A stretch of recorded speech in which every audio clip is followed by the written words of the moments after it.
Welcome to Tales from the Rabbit Hole. I'm your host, Mick West. My guest today is Professor David Keith. Professor Keith has been a target of conspiracy theorists, and the reason is that he is a professor who is an expert in geoengineering, also known as climate engineering.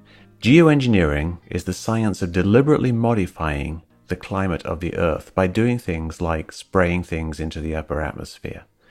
At the moment, it's a very theoretical science because really nothing's been done yet, but that hasn't stopped the conspiracy theorists who think that the chemtrails conspiracy theory is actually about covert geoengineering. A couple of terminology points. We talk about radiative forcing. That's the difference between incoming and outgoing heat on the planet, and it's what the carbon dioxide greenhouse effect modifies, and it's also what we would try to modify by doing some kind of geoengineering to reflect more heat back into space, for example. We also talk about Arctic methane. These are large deposits of methane, which is a very powerful greenhouse gas in the Arctic, and there's a concern that this might all melt rather rapidly and cause a kind of runaway global warming. Some people have been quite apocalyptic in their predictions of this Arctic methane, and that's been seized upon by the conspiracy theorists as being some kind of rationale for a secret geoengineering chemtrails program. We discuss all these things with Professor David Keith. So, Professor David Keith, welcome to Tales from the Rabbit Hole, and thank you very much for being here. Thanks. Great to be here. Pleasure. Okay, so you are the Professor of Applied Physics at Harvard, and you are also one of the founders of Carbon Engineering, and you are the head of the Keith Group at Harvard. Well, that doesn't mean anything other than I'm a professor at Harvard. Okay, well, it sounded very impressive to me. I'm a professor at the Kennedy School of Government, Okay. and also in engineering. And in engineering and sciences at Harvard and most other big science faculty, we just call individual people's research groups by the name of the person. That's just standard. It doesn't mean anything. Right. Okay. All right. So the reason I'm talking to you and the reason I invited you on the podcast is that Tales from the Rabbit Hole is about people who have been affected by conspiracy culture. And you are one of the people, I think, whose name comes up most often in terms of targets of people who are interested in the chemtrail conspiracy theory. And the chemtrail conspiracy theory kind of focuses around the idea that trails being sprayed out of planes are some kind of secret form of geoengineering, which is altering the climate. And this, of course, is your principal area of research, geoengineering. Your history of geoengineering goes back a long way, back to 92, I think, is when you had your first paper published on the subject. Yeah, I think that's right. I got interested in climate in the late 80s, and I think I began to work on geoengineering among other topics sort of around 89 probably. Okay. When did you first become aware of this kind of strange intersection between your work and this chemtrails/covert geoengineering conspiracy theory? That's a good question. I don't think I remember that well. I should have looked through my email inbox beforehand, but I would say more than 10 years ago, but certainly in the 2000s. I feel like I didn't see it much before that, but I could be wrong. I actually just don't remember. Yeah, you think it kind of gradually kind of crept into your consciousness, perhaps, because it was perhaps not that big of a thing at first. Well, it felt pretty big pretty early. I mean, it certainly felt pretty big sort of 10 years ago. But I think it wasn't, I don't remember seeing this much in the 90s, but Yeah. I don't remember there was stuff that was sort of deliberately targeting me or things that were, using my words or speeches edited somehow to in part of the conspiracy culture world. So I think that's more recent, really the last decade. Yeah, I was just looking through some of the stuff that on YouTube, and you did a TED talk back in 2007.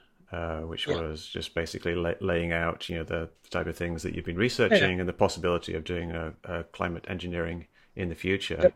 And the comment stream on that is still, even though it was published in 2007, there's comments from last week of people saying that you are destroying the world and things like that. Yeah, yeah. So I think there's been a kind of a constant stream of people commenting on that one video since 2007, which is quite impressive.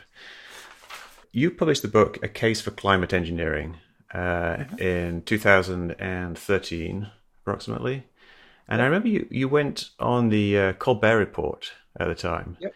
And I remember something strange, it seemed very strange to me, that happened at the end of that discussion with Stephen Colbert, is that at the end, he actually made a joke about chemtrails, Yeah. which I thought it kind of took the wind out of all the good points that you'd been making up to that point. How did you feel about that when that happened? I was really pissed off about it, and I talked to him afterwards, and actually had a really thoughtful conversation with him in the green room afterwards, which made me actually think what a smart, interesting guy he is. I think his attitude is make fun of anything, and that's his job. And I think my view was that the way he did it tended to lend credence to that point of view in a way that I thought was destructive. And that he didn't do it in a way that kind of made fun of the conspiracy theorists in a way that I thought was effective. So I was kind of disappointed in that, but big deal. Yeah, I was also a bit disappointed as well. When I watched that episode, I thought that you made a lot of very good points, and he didn't really help with just kind of turning the whole thing into a joke at the end. Well, I mean, his job is to make each interview a bit of a joke. So making the whole idea a joke, I think, is kind of okay. That's what his show's stuff is. But I felt like throwing on the chemtrail conspiracy theory was, from my point of view, a bad thing. But on the other hand, I guess he would argue he's in that show was trying to pretend to be a right-wing nut job, and so maybe it was consistent. Who knows? Right. Yeah, and you talked about a few things in that show that I think have kind of become or always were kind of talking points with these conspiracy theorists. And one of those was about essentially how many people would die.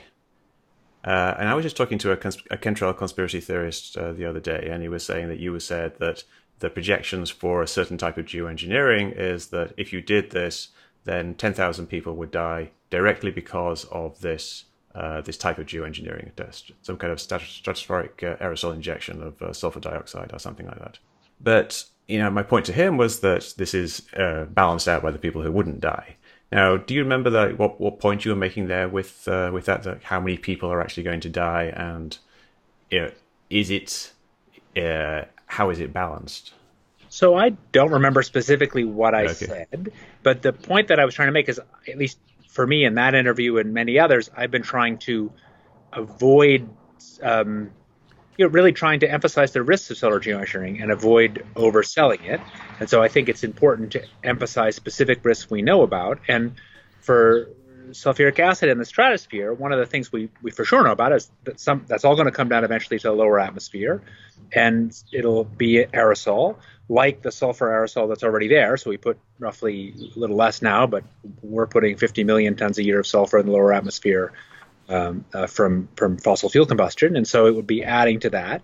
And we have pretty good understanding of the epidemiological link between particulate matter, so-called PM 2.5, and air pollution. So you can at least sort of crudely think about what the total direct risks would be. And I mean, long after that interview, we've actually now published papers where we've looked in some detail about exactly how big that risk is. And it's actually kind of interesting because you can calculate the direct risk from particles that actually make it down, from that particular kind of geoengineering, which of course might not be used, with a particular level, which might not be used. You can calculate that direct risk.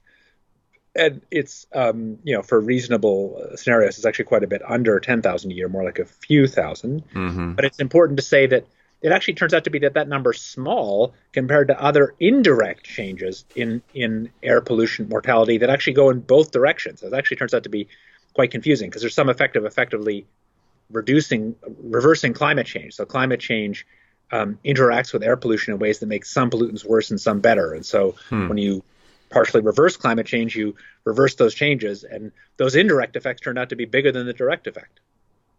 So it's kind of, that small amount is kind of lost in the noise of all these different ups and downs.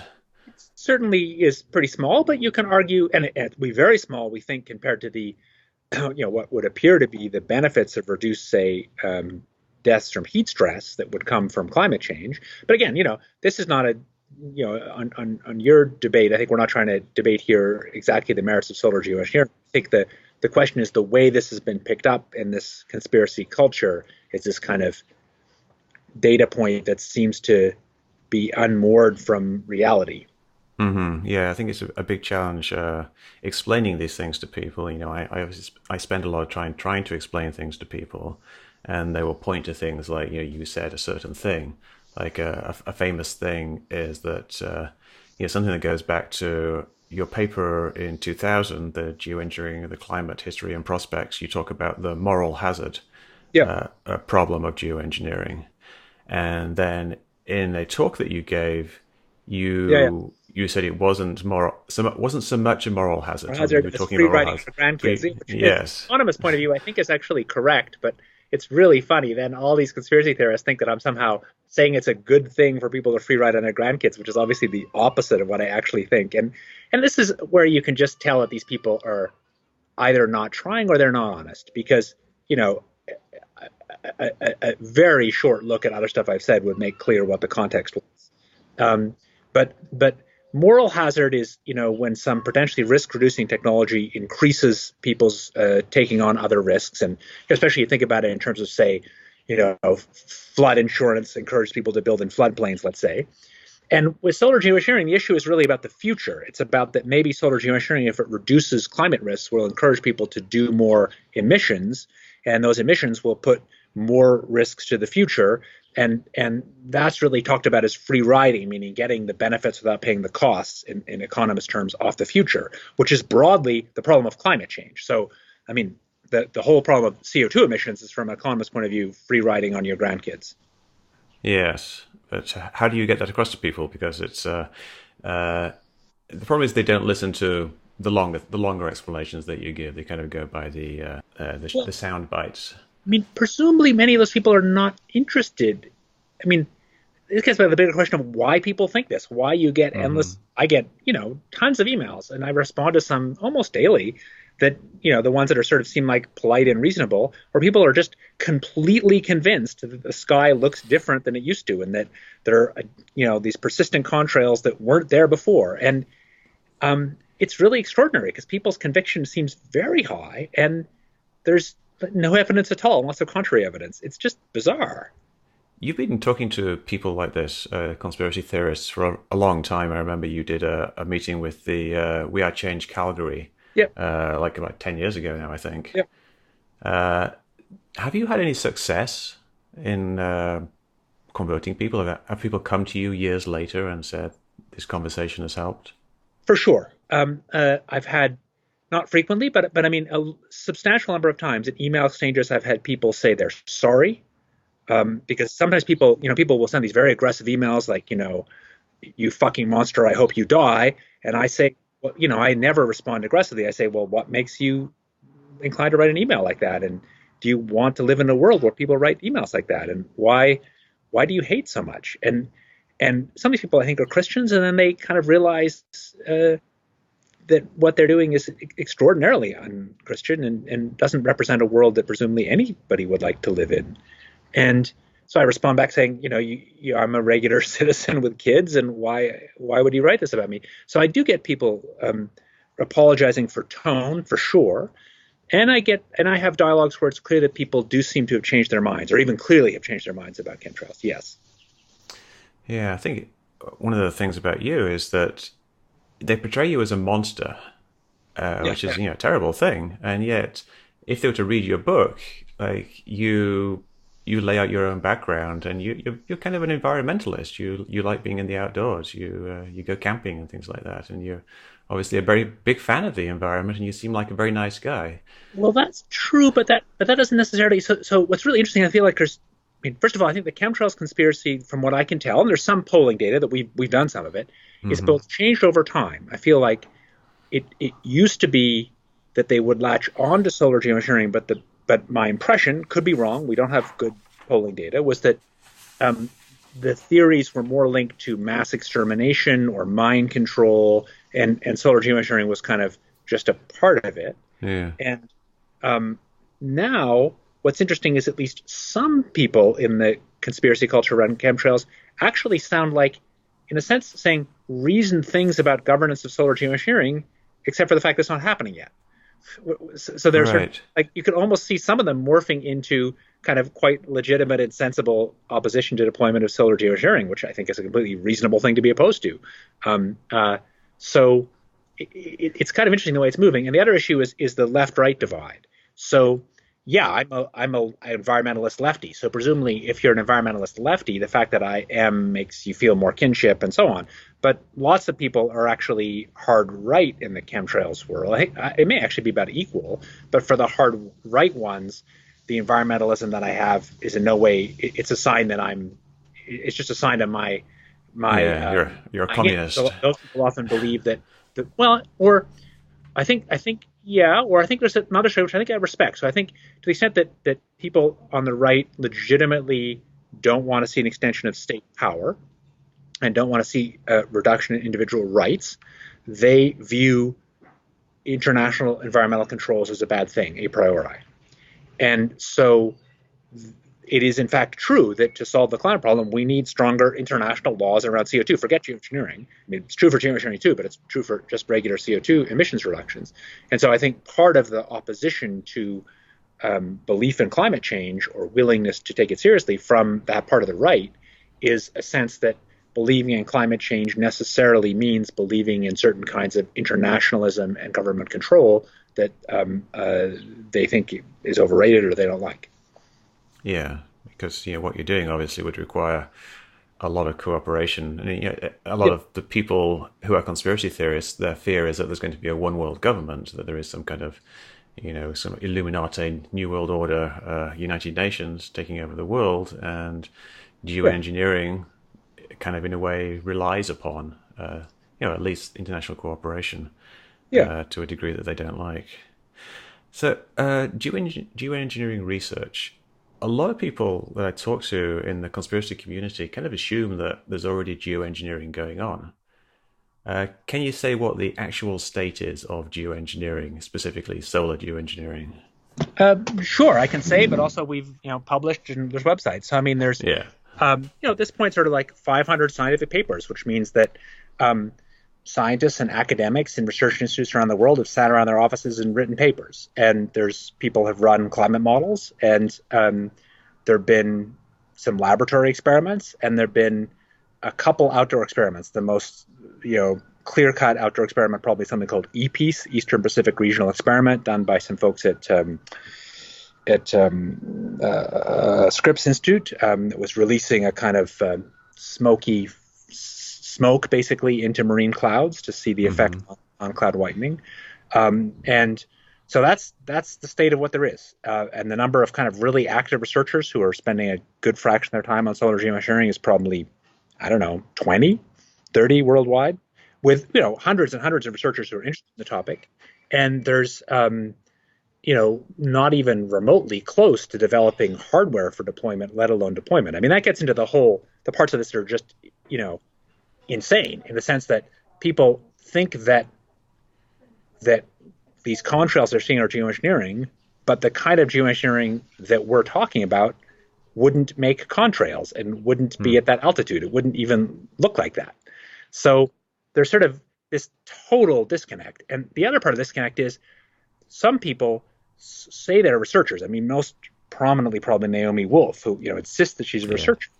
But like 2 days of research around a few research groups would easily show to a pretty high degree of certainty that there was no big conspiracy. I mean, and she keeps wanting to talk to me. I think that's probably for her own benefit or ego or something. If you really wanted to check and you actually doubted, thought I might be lying, you wouldn't waste your time talking to me. What you do is go interview a bunch of people around the research groups, like around my group at Harvard, people who weren't me, people who might, you think, not like me, who'd be likely to help. Because if the theory is that there's some big secret, then the issue would be to find out. And universities are extraordinarily open places. So it's very easy to walk into our group and just ask questions. And I don't think anybody's ever tried to do that. And that gives sense to me that at some level, people must just like saying this, but they can't be serious. If you were really waking up in the morning and you truly thought there was a conspiracy that threatened the lives of millions, and you were taking it really seriously, surely you would have the energy to go, collaborate with some people and do some real research, which doesn't mean looking at the sky and taking vague pictures of things that more or less look the same as any other thing. Mm-hmm. It means actually, going to do some digging in the places where people are purported to be doing this and seeing if they seem to be concealing things, making inconsistent statements. There's lots of digging you could do. You could obviously talk to people. You could go poke around our offices and look for concealed things that it wouldn't be hard to do. And I've never had any sense that there's interest in the chemtrails community in actually trying to really investigate.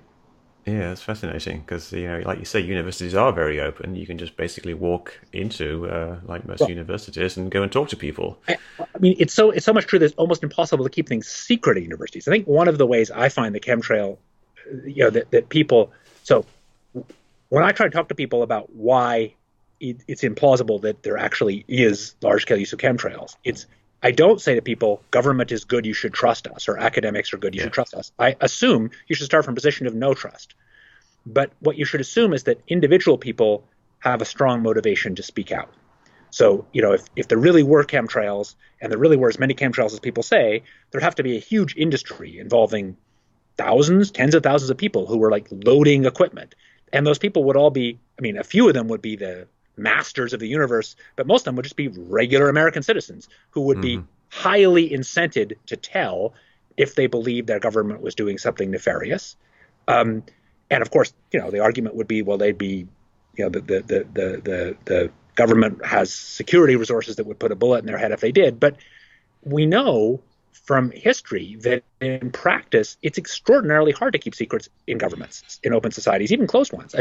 After all, in World War II, in the most important secret we had, which was the specific design of the implosion lenses of the plutonium device, the Russians had the sketches of the design before the test. Yeah. You just don't keep secrets very well. You can keep operational secrets. They can keep the operational secret of exactly when the bin Laden raid is going to happen. But governments just can't keep big secrets like this. And so I think I feel like I just try to put myself in the mind of people who think this, because it's not that you trust the government, but it's that you trust regular people to tell. And you can see how badly government leaks. So how could it be that there was this giant conspiracy? It wouldn't involve, the whole idea of academics like me is just silly. If there was a conspiracy, it certainly wouldn't involve people like me. It would involve people in secret, NSA-style government rooms. I'm totally terrible at keeping secrets, and I operate in a public environment.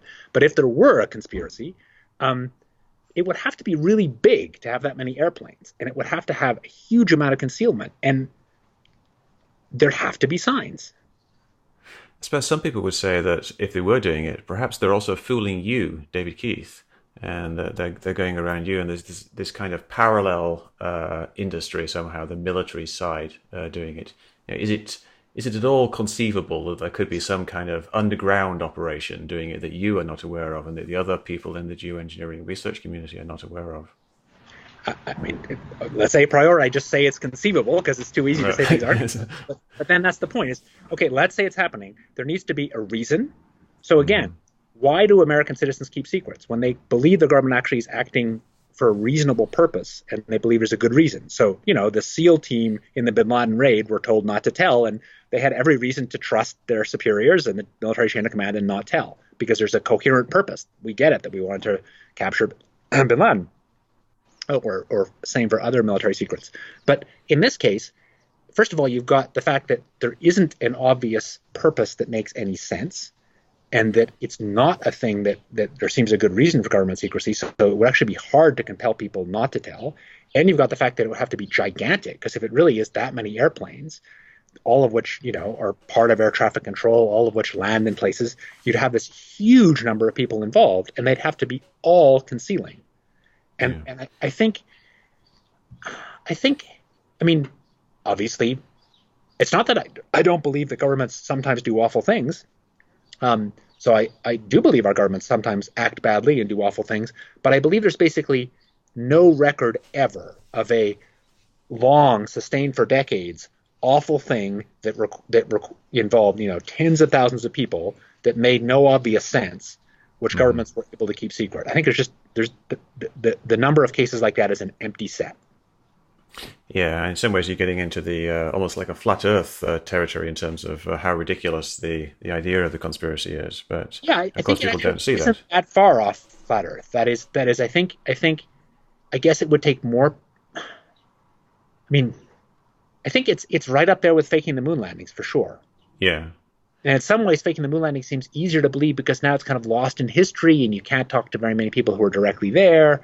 But for this, for this to be real, I think so many people start thinking about it. If there were that many airplanes, I'm looking up at the sky now, there aren't actually any contrails, but if there were that many airplanes doing it, um, those airplanes have to get loaded with materials. There has to be a yeah, supply chain. And this is in a pretty open society. I don't understand how people think this, except, except for the obvious that people like to feel like they're in on a secret. There's lots of reasons why people like conspiracies. And I think that the answer is people like conspiracies and they're actually not motivated to try and figure them out. Otherwise, they wouldn't be conspiracy believers. yeah. I think a lot of people feel like they like saving the world in a way. Like they feel that they are, they feel like they're doing the right thing because they're Yeah. convinced that they have the facts on their side. But of course, that they don't. But because they're so strongly motivated, it's very very difficult to get things across to them. Like there's some practical things you can do. Like you're working on various theoretical forms of geoengineering. What would they actually look like if they were So, deployed yeah, in good the question. sky? Let's work our way up. So if you're talking marine cloud brightening, um, the classic idea has always been these ships. I think it's actually not clear whether ships or low-flying aircraft would end up being better, but it would be either low-flying aircraft that are flying like kind of kilometer altitude and frequently dipping down the water to pick up water, kind of water bomber style, firefighting water bomber style, or it would be ships, that were making big faint hazy clouds of this sea salt aerosol. And they'd be very specific ships with obvious labels and, wouldn't be hard to tell they were there. Um, and again, remember how open the world is now. There's independent third-party knowledge of where basically all ships are now from the Right. global satellite. And it's used for lots of reasons. So at this point, it's almost impossible for governments to lie about it because the independent parties know where things are. Um, and likewise, of course, for aircraft, because aircraft are on ACARs and other systems. Anyway, so that would be for marine cloud brightening. For cirrus thinning, I'm going up in altitude. For cirrus thinning, I think we really don't know so well, but my guess is it would be small, remotely piloted aircraft, bigger than a little photo drone, but maybe things with a wingspan of a few meters, because the amounts of material are really tiny, and they'd be flying in some kind of grid-like way, and they'd be, I would guess, kind of invisible from the ground or invisible without really special equipment. They'd have to have transponders. They have to be visible in air traffic control to be safe, and they'd have to be places where they were flying from. But they wouldn't leave a visible trail. There's no visible trail involved at all for cirrus thinning, and they'd be very small aircraft. And then for stratospheric aerosols, which is, I think most researchers think is sort of the most plausible large-scale method of solar geoengineering, you'd have aircraft flying in the stratosphere, and they'd be releasing either a gas, SO2, or H2SO4 aerosols, or some kind of solid aerosols like calcium carbonate or whatever it was. And those would be, first of all, they'd obviously look pretty different from other aircraft because they'd be flying twice as high. So it's significantly harder to see them. Things just look different you see by altitude aircraft. They wouldn't make anything that looked like regular contrails because they're up there in the warm stratosphere. You don't make contrails in the stratosphere. So basically, if you're seeing a contrail like that, it's not the stratosphere. It's not the stratosphere. I guess I've never really done the calculations. I think in some of those things, like releasing SO2 gas, there'd be no visible trail at all. In other things like solid aerosols or H2SO4, I guess there would be, but I've never tried to calculate how visible it would be. But it sure as heck would not look like a contrail or a persistent contrail. because especially the contrails that it's so funny. Actually, I've never thought about this. The thing that the conspiracy theorists most think are evidence of the conspiracy is actually most evidence of that it's not true, because what they really seem to think is really weird are persistent contrails that have these long, like if there's a linear feature with a contrail, they have these stripes that come out sideways and this weird shearing. And we, of course, understand lots about what that is, the mechanisms of persistent contrail formation. And those mechanisms, none of them operate that way in the stratosphere. So stratospheric solar geoengineering wouldn't look at all like that. That's very true, because you just get turbulent mixing, and you really want to get the different aerodynamic effects. Doesn't mix turbulently, except it looks quite different. Initially, we're actually doing computational fluid dynamic simulations right now, so we could actually, like this year, I suppose I haven't thought about that. It might be kind of a fun paper. We could simulate what the optical look of a stratospheric aerosol release would be. I've never done it. It wouldn't be that hard. It would be kind of fun, and I'm confident it would look completely different from persistent contrails. That would be very interesting, because I think it's a valid point, regardless, because people are going to be concerned about what are these planes going to look like, even if they don't believe in the chemtrail theory. Yeah, the planes would look different from conventional planes because they'd have higher aspect ratio wings, that is, longer, thinner wings. Right. So if you've ever seen the ER2, U2 aircraft, for example, they'd look like a bigger version of that, basically. Presumably with a couple engines, but long, thin wings. So would it be safe to say, to make the statement that nothing has ever been sprayed out of a plane in furtherance of geoengineering deliberately? For research. So there is a published paper by a Russian group that did release material from a helicopter. Yes. Yeah. I don't know of something. Well, the cloud brightening. Ulrike Lohmann at ETH has I think released some aerosols from drones. And I don't know if the MCB either. I'm not quite sure. I wouldn't want to absolutely say no, because maybe it's one case.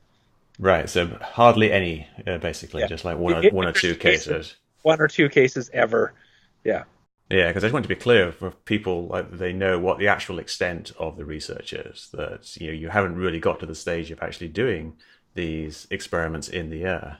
No, we are, as you and some of your viewers will know, I'm involved in something called the Stratospheric Controlled Perturbation Experiment. Frank Koich is the lead, and we, expect to do engineering flights within about the next 6 months. We don't know. There's an advisory committee will be publicly announced in a few weeks, and then we depend on that advisory committee before we can fly. But that thing would be a high altitude balloon, which would leave an invisible trail, and the balloon would be not noticeable not casually noticeable from the ground, although they can be visible in some conditions.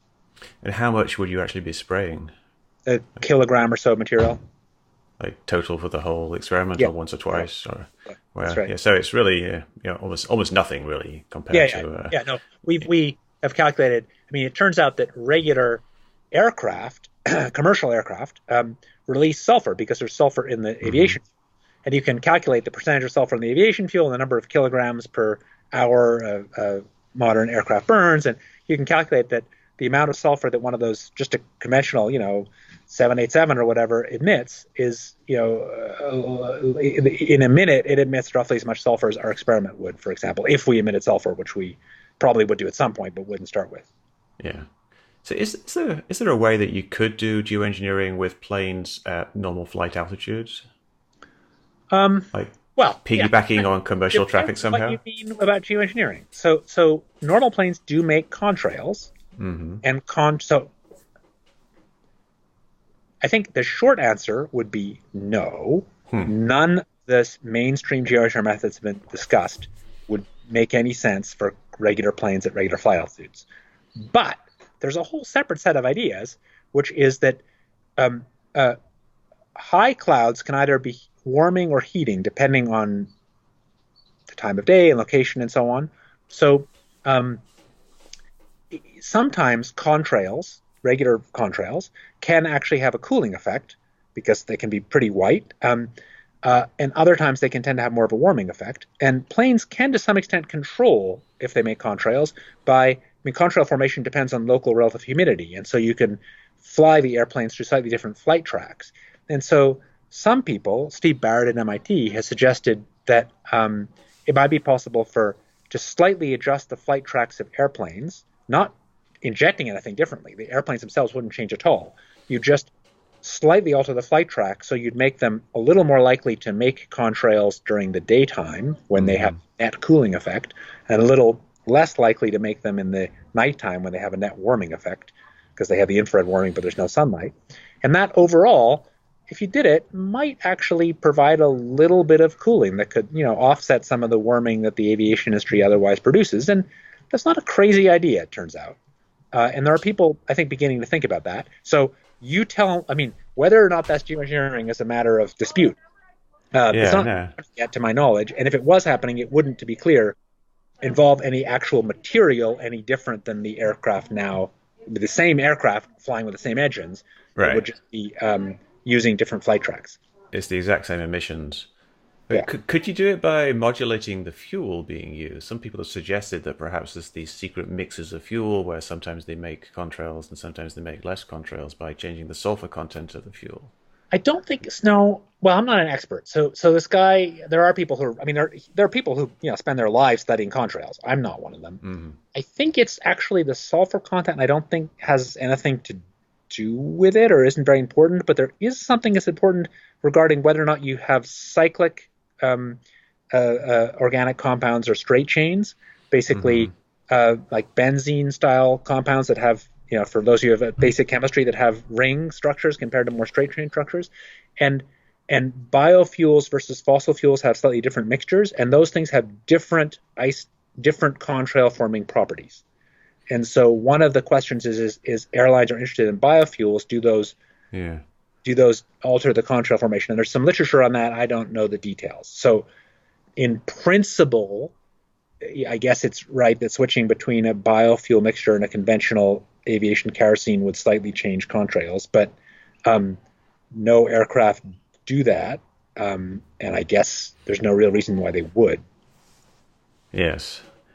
It's been suggested by, I don't know if you know Jim Lee. He's a kind of a chemtrails geoengineering researcher. He really tries to make that case that is what's actually going on, that is there's some kind of modification in fuels. And it's actually the early days of the chemtrail conspiracy theory started out with military fuels like JP8. They thought that the new types of military fuels that came in back then were actually causing more contrails. So there's certain roots to this the chemtrail theory that go back to the fuel idea. Yeah, that makes sense. I think, but people routinely seem convinced that people. I mean, part of this is people look up at their sky and see it filled with persistent contrails and say there's a lot more than there used to be, and they're right because there's a lot more air traffic. Small planes, indeed. And they're right to be pissed off. But it's pretty easy to tell by several different methods what those airplanes are. I mean, you can buy a good high-quality telescope and identify airplanes, and you separately can look at all the different flight data services that show you what the exact aircraft number is and its track is. So you can put all that together yourself. And so that's actually pretty hard to break because, again, it's lots of independent providers. So if you suppose there's some massive conspiracy and there's airplanes that aren't tracked, like that's a giant conspiracy because air traffic control depends on people having transponders. So, and there's independent now data gathering on those transponders. So it's really hard to. I mean, you'd have to have a conspiracy that just was like a sort of mind-numbingly broad conspiracy. Well, that's what they're saying. Yeah, but but does anybody really believe it? There are no such things. I think a lot of the people who are conspiracy theorists genuinely do believe that these things are going on now. And you try to talk them out of it, and you try to explain to them like the scale of the conspiracy and the practicality of it, and they just kind of explain these things away in their minds. They think there must be a way in which it happened because we know that the government does evil things, and therefore they must have figured out a way, and the military is years ahead of us in terms of technology. So they make these vague explanations for the theories. I wanted to talk to you about the Arctic Methane Emergency Group, Hmm. because the conspiracy theorists, the people who believe in chemtrails, they point to the Arctic Methane Emergency Group and they say, here's a bunch of scientists, and they're giving all these dire warnings that all the methane in the Arctic tundra is going to melt, and it's going to be this runaway event, this thing that we can't come back from. Do you think that the Arctic Methane Emergency Group's warnings are valid, and how would you kind of characterize them? I'd characterize them as overstated. So there certainly are legitimate concerns about both methane and CO2 releases from Arctic ecosystems as they warm up. And to be clear, those aren't like concerns at the side. Those are built into standard estimates about climate change. They're built into the carbon cycle models that inform overall estimates of how the climate will warm. And there are concerns that those standard models don't include enough knowledge about how much methane or CO2 would be released from melting permafrost. But there's now a lot of experiments, which are interesting, and some of them do seem to show that maybe the number is bigger than we thought. But I have not seen a coherent set of arguments that shows this kind of massive runaway tipping point. I haven't. That's not to say there isn't some argument like that, but I haven't seen it. And at least some of the people in that group, I forget, but about almost a decade ago on the Geoengineering Google group, I had an exchange with one of the leaders of that group who was very convinced that sea ice would be gone in a decade. And I think I offered a bet. I don't think we actually did it. But of course, the answer is sea ice wasn't gone in a decade. And I think the answer is go back and look at how confident they were 10 years ago and then evaluate. Yeah, and it obviously didn't come to pass. I mean, they've been kind of doomsaying for quite a while. Oh, exactly. Yeah, and that. I mean, summertime sea ice is absolutely going down. It's going down faster than some set of early models predicted, and it's very disturbing. But the idea that there's some massive threshold doesn't seem to be there in the data. It's interesting, though, that there is kind of like a little subset of the climate scientists who have this this very strong concern, it seems. I mean, how would you characterize it in terms of like overall climate scientists? I think, scientists are not divorced from politics, and many people in the climate science world, certainly including me, would like to see much more action to restrict emissions than there is now. And so the climate science community will sometimes try to find ways to talk about the problem that emphasize the risks and emphasize the need for urgent action. And I think talking about tipping points, which is a very kind of powerful image, I think not that useful scientifically, but talking about tipping points and talking about things like these methane runaways is a good way to mitigate, seems to be a good way to argue for the action that in fact almost everybody who's involved in climate science agrees with, which is that we ought to do more to cut emissions. Yeah, so it's almost like they're just kind of exaggerating and putting a focus on this one thing for good in a way, and that they actually want to take the actions. Yeah, and I want to take the actions too, but I don't believe there's such a simple argument through Arctic methane. Right. So what do you think is actually going to happen with geoengineering over the next decade, say? I mean, I have no idea. I really don't. I think it's extraordinarily hard to predict how new technologies like this will emerge or not. And so I would say over the last year, just a year or so, the level of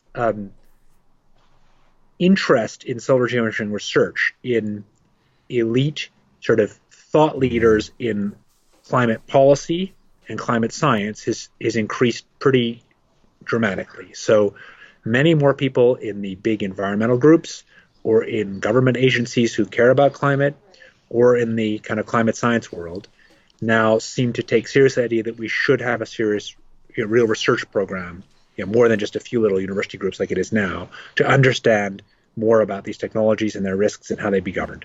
Not to say everybody, there's some really thoughtful people who are great climate scientists and activists who believe there shouldn't be research. Plenty of people do. But I'd say my view is that there's been a pretty strong movement towards supportive research. And I expect there will be substantially more research, say 5 years from now, than there is now. So if I was going to guess, I'd say there'd be many more national programs, and their national programs would be, they're not going to be huge, but I would expect to see, tens of millions of dollars a year for sure, and maybe 100 class, which would still be, of order a few percent, 10% to a few percent of the amount now spent for climate science. So I think that's quite a plausible outcome. Then, of course, what happens next depends on the results of that research to some level. And I think it's completely possible there will be a research program and there will never be deployment. I think it's very hard to guess whether there will be deployment. My, overall guess would be probably yes, but with very little confidence that I or anybody else is good at predicting that future. Do you have like a lower bound on when you think that it might happen? Well, it depends what it is.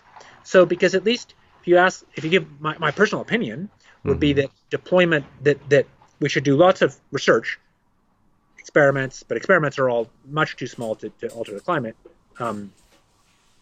Indoor experiments, outdoor experiments, but most of all, modeling, assessment, etc. And then if there were, if some set of nations, and obviously a big question is like what nations and how they decide and how other nations interact, but forgetting exactly how those decisions are made, if you ask me as a scientist, what I would suggest starting very slowly and starting with deployments that were at the level of less than 1/10 of a watt per square meter of radiative forcing globally, which would still allow us to learn a lot about unexpected responses, not responses of the climate itself, but responses of stratospheric aerosols or if you're doing cirrus thinning or marine clouds. In all those cases, you learn a lot more about efficacy and side effects by doing that. And I think it makes sense to do that for like a decade. So, I think you could argue that it would make sense to begin doing something like that, within less than 2 decades from now. That would still be before there was large-scale deployment. Would the effects be measurable if you're doing it on such a small scale? Would you be able to tell that it's working? You'd be able to, working there's a multi-dimensional thing. You doing wouldn't something. Be able to see the climate effects, but you would be able to see, let's say for stratospheric aerosols, you'd absolutely be able to see the change in stratospheric aerosols. You'd be able to measure the change in what we call radiative forcing, or the change in radiation. You'd be able to measure some subsidiary chemical effects. You'd be able to learn a lot, but you wouldn't directly see the climate response. Yeah. If someone was doing climate engineering now with some kind of aerosol injection, would we be able to tell? Is there some tests that we could do? I think the big picture answer is yes. I mean, it's interesting trying to scratch your head and think about really weird corner cases that are conceivably concealable. But, right. There's now a whole series of independent meaning different nations, different scientific authorities have lots of different instruments that measure aerosols in different ways in the stratosphere and the troposphere, et cetera. And so, and we measure both the amount of aerosols, but then there are scientific experiments that measure the specific composition of aerosols that would then be very sensitively detecting any kind of new, strange, unexpected aerosol that was emitted. So for example, there are people measuring aerosol composition in both the stratosphere and the troposphere, and they're matching that against models of what we think that composition should be from pollution sources. And if there was a substantial new source, you'd know it in the observations. So, is it possible that one aircraft has gone up and sprayed sulfur in the stratosphere just to say they could? You can't rule that out. It's totally possible. But on the other hand, it also presents no real risk and wouldn't really be doing anything if it's just one aircraft. But I think what you can say is it's not happening at scale because we'd observe it. Right. Yeah, it's fascinating. I'd like to thank you very, very much for this conversation. It's been very, very interesting, and I'm sure lots of other people will find it interesting. Do you have anything else to add to speak to the people who believe in chemtrails or have questions about chemtrails? Sure. I mean, to speak to people who believe in chemtrails, because there are people who clearly are really well-intentioned, who care about the world they live in, who are worried about their government lying to them. And I think I'd say focus on real problems. There are all sorts of things that governments are doing that need oversight, that are wrong. And that's true, I think, whether you're on the left or right. I think in almost any political position you have, we ought to be doing a better job on climate. Well, there's a big range of different people's views about what better is. And you don't have to trust government. What you should trust is individuals. So don't place your trust in government, but place your trust in individuals. And if you really believe there's a conspiracy like chemtrails, and you think through what it would actually take in terms of supply chain to do it, I think you can't avoid the fact that you come up with the idea that there would be tens of thousands of people involved. And what you're trusting is not the goodwill of the US government or any other government. What you're trusting is that if there's tens of thousands of your fellow citizens who potentially know a terrible secret in a world where people have cell phones and easy communication, they're just not all going to be secret. And even if there's the idea that there's a threat of their death by some agency that wants to keep a secret, we know that people are willing to risk their lives to expose secrets, and risk their careers and lives to expose secrets. We have lots of examples of that. Some of them maybe you may or may not agree with, but it's clear that people will do that. And so the reason that you should not believe in this conspiracy theory is that it's just not plausible that tens of thousands of your fellow citizens would all do something that was either pointless or terrible, and none of them would use easy tools at hand like cell phones or release of electronic records to tell. And look at the kind of information that has been released. So we now, through the various WikiLeaks things, we have release of all sorts of top secret communications traffic from U.S. Intelligence gathering and diplomatic missions. And I'm not defending or making any comment on whether or not those releases were a good thing, but the fact is people do leak, and it's just not plausible that with that many people involved, you wouldn't have some of them who would do the right thing, and therefore it's not happening. And if it's not happening, what I hope you who do believe in it will do is think seriously about other useful things to do to help your community in whatever way you like, whether you're on the right or the left, help your community live in a better world. And also, and this is more personal, I think there's a way in which spreading hateful language and hate on the internet, I get absurdly, over the top death threats, anti-Semitic hate, the whole thing, and this does not make the world a better place for anybody. And there's no version of the world that I think any of us really wants to live in that is made better by people spreading those kind of lies and hatred. That's wonderful. Thank you. Completely agree with all of that. And thank you very much again for this discussion. Thanks a lot. Bye-bye. Okay, bye. Thanks for your work.